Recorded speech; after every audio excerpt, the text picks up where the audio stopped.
بسم اللہ الرحمن الرحیم۔ السلام علیکم۔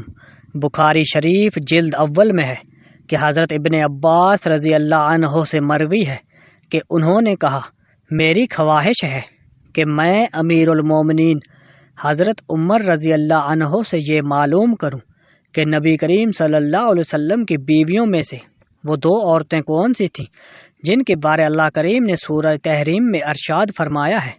آپ کہتے ہیں کہ ایک مرتبہ میں نے حضرت عمر رضی اللہ عنہ کے ساتھ حج کیا۔ آپ راستے سے مڑے تو میں بھی چھا گل لے کر ان کے ساتھ مڑا۔ وہ آگے چلے گئے اور اپنی حاجت پوری کی۔ جب واپس آئے تو میں نے ان کے ہاتھوں پر پانی ڈالا۔ انہوں نے وضو کیا تو میں نے پوچھا، اے امیر المومنین، اللہ کے نبی کی ازدواج میں سے وہ کون سی دو تھیں کہ جن کے بارے اللہ عز و جل نے فرمایا، اگر تم دونوں اللہ کی جناب میں توبہ کرو تو بہتر ہے؟ حضرت عمر نے فرمایا، اے ابن عباس، آپ پر تعجب ہے، یعنی آپ کو پتہ نہیں، اس سے عائشہ اور حفصہ مراد ہیں۔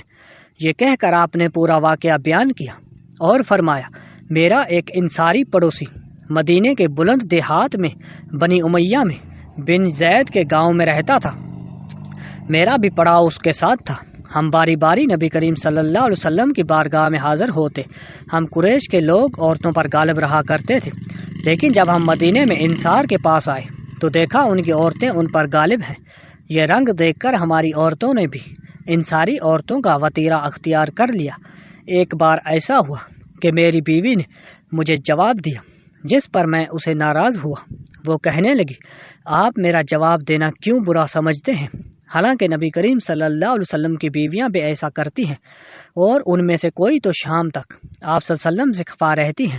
حضرت عمر رضی اللہ عنہ فرماتے ہیں، یہ سن کر میں گھبرایا اور کہا، ان میں سے جو بھی ایسا کرتی ہیں وہ بڑا نقصان اٹھائیں گی۔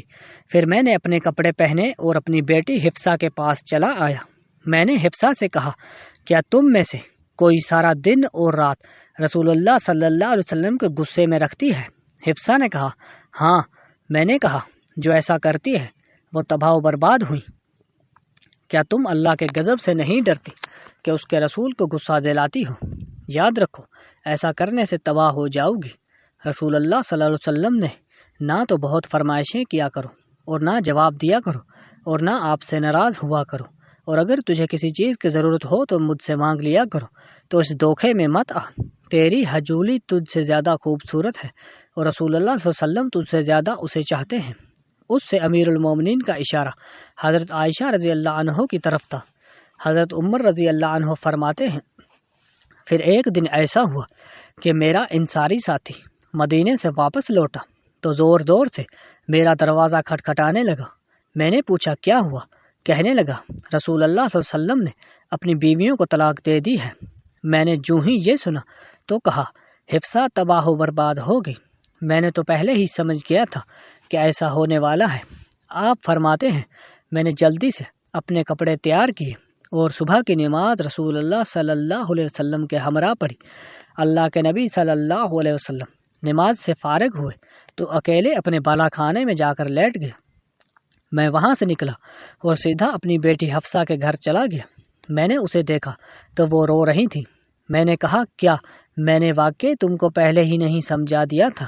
اب بتاؤ، کیا واقعی رسول اللہ صلی اللہ علیہ وسلم نے طلاق دے دی ہے؟ وہ کہنے لگی، مجھے نہیں معلوم، آپ صلی اللہ علیہ وسلم سے جا کر بالا خانے سے پوچھ لے۔ میں وہاں سے نکلا تو دیکھا کہ کچھ لوگ مسجد نبوی میں شریف کے ممبر کے پاس بیٹھے ہیں، اور ان میں سے کچھ رو کر بھی کہہ رہے ہیں۔ میں کچھ دیر ان کے پاس بیٹھا اور پھر دربان سے کہا کہ رسول اللہ صلی اللہ علیہ وسلم کے پاس جاؤں اور عرض کروں، عمر ملنے کی درخواست کر رہا ہے۔ دربان نے حضور صلی اللہ علیہ وسلم تک میری عرض پہنچائی، مگر آپ نے خاموشی اختیار فرمائی۔ یہاں تک دربان واپس آیا اور مجھے تمام بات کہہ دی۔ میں یہ خاموشی سمجھتا تھا، لہٰذا میں واپس مڑا اور دوبارہ لوگوں کے پاس جا کر بیٹھ گیا۔ پھر کچھ دیر بعد میں دوبارہ اٹھا اور ملاقات کی درخواست کی، مگر پھر بھی حضور صلی اللہ علیہ وسلم نے خاموشی اختیار فرمائی۔ بس جب تیسری بار میں نے غلام کو اندر اجازت کے لیے بھیجا تو پھر اس نے باہر آ کر وہی کہا۔ میں مایوس ہو کر واپس لوٹنے ہی والا تھا کہ غلام نے مجھے کہا، اے عمر، رسول صلی اللہ علیہ وسلم نے آپ کو اجازت دے دی ہے چنانچہ میں اجازت پا کر حضرت حاضر دربار ہوا تو دیکھا رسول اللہ صلی اللہ علیہ وسلم ایک بوریے پر لیٹے ہوئے ہیں جس پر کوئی بچھونا وغیرہ نہیں تھا، اور آپ کے پہلو مبارک پر بوریے کے نشان پڑے تھے، اور چمڑے کے تکیے کے ساتھ ٹیک لگائے ہوئے تھے جس میں کھجور کی چھال بھری ہوئی تھی۔ میں سلام عرض کیا اور دریافت کیا کہ آپ نے اپنی بیویوں کو طلاق دے دی ہے۔ آپ صلی اللہ علیہ وسلم نے نگاہ میری طرف اٹھائی اور فرمایا، نہیں۔ مجھے یہ سن کر بہت اطمینان اور سکون ملا۔ پھر میں نے حضور صلی اللہ علیہ وسلم کے دل بہلانے کو چند باتیں کی جن سے آپ صلی اللہ علیہ وسلم مسکرا دیے، اور پھر حفصہ کے پاس جانے اور اس کو حضرت عائشہ رضی اللہ عنہ سے متعلق نصیحت کرنے کا واقعہ بھی بیان کیا جس سے آپ دوبارہ مسکرا دیے۔ روایات میں ملتا ہے کہ رسول اللہ صلی اللہ علیہ وسلم نے ایک بار حضرت حفصہ رضی اللہ عنہ کو طلاق دے دی تھی۔ یہ طلاق رجعی تھی۔ جب حضرت عمر فاروق رضی اللہ عنہ کو اس کی خبر ملی تو آپ کو بہت دکھ ہوا، یہاں تک کہ شدت غم کی وجہ سے سر پر مٹی ڈالتے اور کہتے، اس کے بعد اب اللہ عز و جل کی نگاہ میں عمر اور اس کی بیٹی حفصہ کی کوئی قدر و منزلت نہیں رہی۔ پھر جب یہ خبر مزید پھیلی تو حضرت حفصہ کے ماموں عثمان قدامہ اور پسران مظعون رضی اللہ عنہ ان کے پاس آئے۔ حضرت حفصہ ان کے ساتھ روتی جاتی اور کہتی، اللہ کی قسم رسول اللہ صلی اللہ علیہ وسلم نے مجھ سے اکتا کر طلاق نہیں دی۔ اتنے میں اللہ کے نبی بھی تشریف لے آئے۔ حضرت حفصہ نے جب رسول اللہ صلی اللہ علیہ وسلم کو دیکھا تو آپ سے پردہ کر لیا، لیکن حضور صلی اللہ علیہ وسلم کو تو آپ سے رجوع کرنے کا حکم مل چکا تھا۔ چنانچہ حدیث پاک کے الفاظ کچھ یوں ہیں کہ حضرت قیس ابن زید سے روایت ہے کہ رسول اللہ صلی اللہ علیہ وسلم نے حضرت حفصہ کو ایک مرتبہ طلاق دی اور پھر رجوع فرما لیا۔ اس کی وجہ یہ تھی کہ حضرت جبرائیل علیہ السلام نے آپ سے کہا کہ آپ حفصہ سے رجعت کر لیں، کیونکہ وہ بہت روزے رکھنے والی اور بہت نماز پڑھنے والی ہیں، اور وہی جنت میں آپ کی زوجہ ہوں گی۔ سبحان اللہ۔